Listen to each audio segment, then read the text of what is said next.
Breaking news Jagananna colony పథకం దోపిడీపై vigilance నివేదిక సమర్పించడంతో కొడాలి నాని మెడకు ఉచ్చుబిగుస్తోంది. కృష్ణా జిల్లా గుడివాలలో జగనన్న కాలనీల పేరిట 40 కోట్లు దోచుకున్నట్లు ప్రాథమికంగా నిర్ధారణ అయింది. అప్పుడున్న ఎంపీడీఓ కుమారి వెంకటరమణ సహకారంతో చేతిరాతతో వర్క్ ఆర్డర్స్ రాయించి కొడాలి తన అనుచరులు 16 మందికి మెరక పనులు కట్టబెట్టారు. అలా కట్టబెట్టిన వర్క్ ఆర్డర్లు సుమారు 150 కోట్ల మేర ఉంటాయని అధికారులు అంచనా వేస్తున్నారు. అనుచరుల ఖాతాల్లోకి వచ్చిన డబ్బంతా తన బినామీల ద్వారా కొడాలి నాని ఖాతాల్లోకి చేరిందని వారి ఆరోపణ.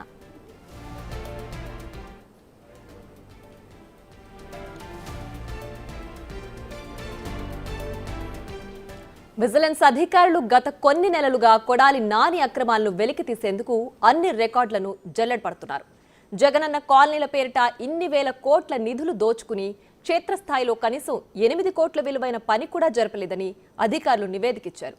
కొడాలి వర్క్ ఆర్డర్లు ఇచ్చిన వారంతా సామాన్యులు కావడం, వారి బ్యాంకు ఖాతాల్లో పెద్ద ఎత్తున డబ్బులు వచ్చిపడడంతో జీఎస్టీ అధికారులు వీరందరికీ నోటీసులు ఇచ్చారు. నోటీసులతో బిత్తరపోయిన ఖాతాదారులు తాము ఇంత డబ్బు ఎక్కడి నుంచి తీసుకొచ్చి కడతామని గగ్గోలు పెడుతూ తమ ఖాతాలను ఉపయోగించుకున్న వైసీపీ నేతలను నిలదీశారు. అప్పటికే వచ్చిన డబ్బును కాజేసిన వైసీపీ నేతలు తమకు ఎలాంటి సంబంధం లేదని చేతులెత్తేశారు. దీంతో వారంతా అధికారుల వద్దకొచ్చి జరిగిన అన్యాయాన్ని వివరించడంతో విజిలెన్స్ అధికారులు వారి నుంచి స్టేట్మెంట్లు రికార్డ్ చేశారు. ఎవరెవరి ఖాతాల్లోకి డబ్బులు వెళ్లాయో వారికి నోటీసులు ఇవ్వనున్నారు. ఏసీబీ ద్వారా ప్రాథమిక దర్యాప్తు చేయించి కేసు నమోదు చేయాలని ప్రభుత్వ పెద్దలు భావిస్తున్నారు.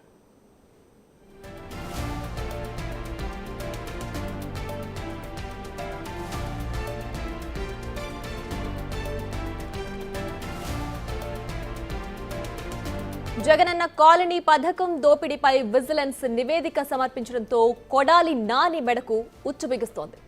కృష్ణా జిల్లా గుడివాడలో జగనన్న కాలనీల పేరిట 40 కోట్లు దోచుకున్నట్లు ప్రాథమికంగా నిర్ధారణ అయింది. అప్పుడున్న ఎంపీడీఓ కుమారి వెంకటరమణ సహకారంతో చేతిరాతతో వర్క్ ఆర్డర్స్ రాయించి కొడాలి తన అనుచరులు 16 మందికి మెరక పనులు కట్టబెట్టారు.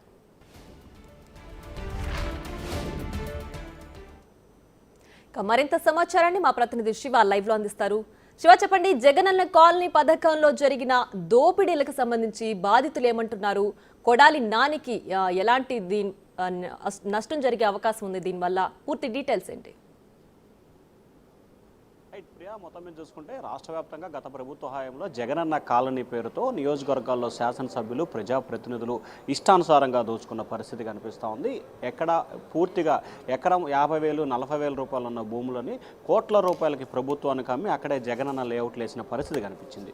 అదే కుంభకోణం తాజాగా కృష్ణా జిల్లా గుడివాడ నియోజకవర్గంలో చోటు చేసుకుంది. మాజీ మంత్రి కొడాలి నాని నియోజకవర్గంలో ఆయన జగనన్న కాలనీ పేరుతో అక్రమాలకు దాదాపుగా 40 కోట్ల రూపాయల పైగా అక్రమాలకు పాల్పడ్డ పరిస్థితి కనిపిస్తూ ఉంది. ఆయన బినామీలు ఎవరైతే ఉన్నారో ఆయన అనుచరులు, ఆయన నేతలతో చుట్టూ ఉండేవారికి 16 మందికి మెరక పనులు అప్పచెప్పి ఇష్టానుసారంగా దోచుకున్న పరిస్థితి కనిపిస్తోంది. వారందరి అకౌంట్లతో అప్పట్లో ఉన్న ఎండిఓ సహాయ సహకారాలతో ఎక్కడా కూడా ఆన్లైన్ లేకుండా చేతి రాతతో పనులను అప్పచెప్పిన పరిస్థితి కనిపిస్తూ ఉంది. ఇప్పటికే గుడివాడ నియోజకవర్గానికి సంబంధించి ఏదైతే జగనన్న కాలనీ విషయంలో ఆయన వ్యవహరించిన తీరు పట్ల స్థానికులు, ప్రజలు తీవ్రస్థాయిలో మండిపడుతున్న పరిస్థితి కనిపిస్తూ ఉంది. జగనన్న కాలనీ పేరుతో ప్రజల్ని, సామాన్యుల్ని ఇబ్బందులు పాలు చేశారు, ఇష్టానుసారంగా దోచుకున్నారు. కనీసం తమకి స్థలం కేటాయించలేదు. అలాగే స్థలం కేటాయించిన వారికి ఇల్లు నిర్మాణం జరగలేదు.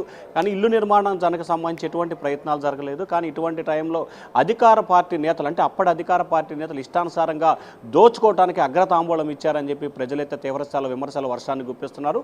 తాజాగా గత అసెంబ్లీ సమావేశాలకు సంబంధించి గుడివాడ ఎమ్మెల్యే వెనిగండ్ల రాము ఈ అంశానికి సంబంధించి కూడా అసెంబ్లీలో ప్రస్తావించడం, దాంతోపాటుగా రాష్ట్ర వ్యాప్తంగా ఏదైతే ఉందో దీనికి సంబంధించి జగనన్న కాలనీ పేరుతో కోట్ల రూపాయల ప్రజాధనాన్ని వృధా చేసిన అంశానికి సంబంధించి ఆ జిల్లా విజిలెన్స్ అధికారులతో విచారణ చేపించాలని చెప్పి ప్రభుత్వం ఆదేశించింది. ప్రస్తుతం విచారణ జరుగుతున్న నేపథ్యంలో గుడివాడలో దాదాపుగా 40 కోట్ల రూపాయల పైగా అక్రమాలు జరిగినట్లు విజిలెన్స్ అధికారులు ప్రాథమిక నివేదికను తయారు చేశారు. దీనికి సంబంధించి ఇవాళ రేపట్లో ఈ రాష్ట్ర ప్రభుత్వానికి నివేదిక చేరే అవకాశం కనిపిస్తాం. నివేదిక చేరిన తర్వాత కొడాలి నాలికి సంబంధించి కూడా కేసు నమోదు చేసి ఆయనతో పాటు మరొక 16 మందిపై కేసు నమోదు చేసి విచారణ చేపట్టే అవకాశం అయితే కనిపిస్తోంది. ఖచ్చితంగా ఏసీబీ సెక్షన్లు దీంట్లో వర్తించే అవకాశం కనిపిస్తూ ఉంది. ఖచ్చితంగా కొడాలి నాని ఈ కేసులో కూడా జైలుకి వెళ్ళే అవకాశాలు అయితే స్పష్టంగా కనిపిస్తుంది. ఎందుకంటే సామాన్య మధ్యతరగతి ప్రజల కోసం సెంటు భూమి పేరుతో ఇళ్లు నిర్మిస్తామని చెప్పి గత ప్రభుత్వం చేసిన దానికి సంబంధించి కూడా వేలాది ఎకరాలు సొంత భూములని, పనికిరాని భూములని, కొండ భూములని కొనుగోలు చేసి వీరందరికీ కూడా ఇళ్ల స్థలాలు కేటాయించిన పరిస్థితి కనిపించింది. ఈ నేపథ్యంలో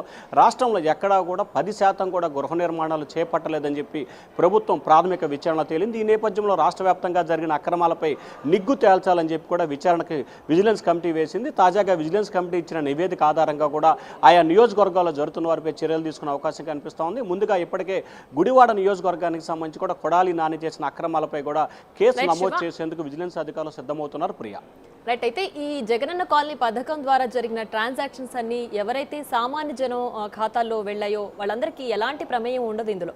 ఎందుకంటే వాళ్ళు వీళ్ళ దాంట్లో ట్రాన్సాక్షన్ చేయడం, మధ్యలో ఉన్నటువంటి అనుచరుల ట్రాన్సాక్షన్లోకి ఇవంతా వెళ్ళిపోతుండే. సో ఇప్పుడు వీళ్ళ తరపున ఎలాంటి న్యాయం జరిగే అవకాశం ఉంది? ఎందుకంటే నోటీసులన్నీ ఎవరి ఖాతాలోకి వెళ్ళాయో వాళ్ళకే పంపిస్తారు కదా.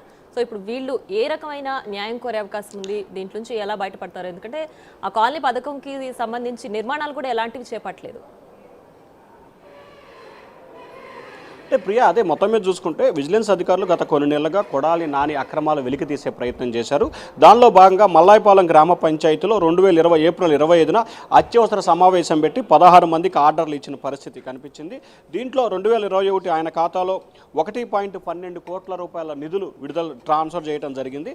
అలాగే 2022 ఆగస్టున 4 లక్షల రూపాయలు, అలాగే సాయిరామ్ ఎంటర్ప్రైజెస్కి ఆగస్టు 3న మరొక వ్యక్తికి 7 లక్షల రూపాయలు, అలాగే మందా చటర్జీ ఖాతాలో 2022లో 5వ ప్రాజెక్టు కింద 48 లక్షల రూపాయలు నిధులు డ్రా చేయడం, అలాగే సజ్జా శ్రీధర్ ఖాతాలో 14,70,000 రూపాయలు, అలాగే 2 విడతలుగా కొల్లి విజయ్ ఖాతాలో 18 లక్షలు, 13 లక్షలు ట్రాన్స్ఫర్ చేసిన పరిస్థితి కనిపిస్తోంది. అదే సంబంధించి మదన్ ఇన్స్టిట్యూషన్ పేరుతో దాదాపుగా 2 లక్షల రూపాయలు చేయడం జరిగింది. అలాగే బలుపు రామ్ ప్రసాద్ ఖాతాలో దాదాపుగా అకౌంట్ నెంబర్కి సంబంధించి 37 లక్షల రూపాయల నగదని చేయడం జరిగింది. మలిపెద్ది అభిషేక్ పేరుతో కూడా దాదాపుగా 21 జూలై 2022లో 1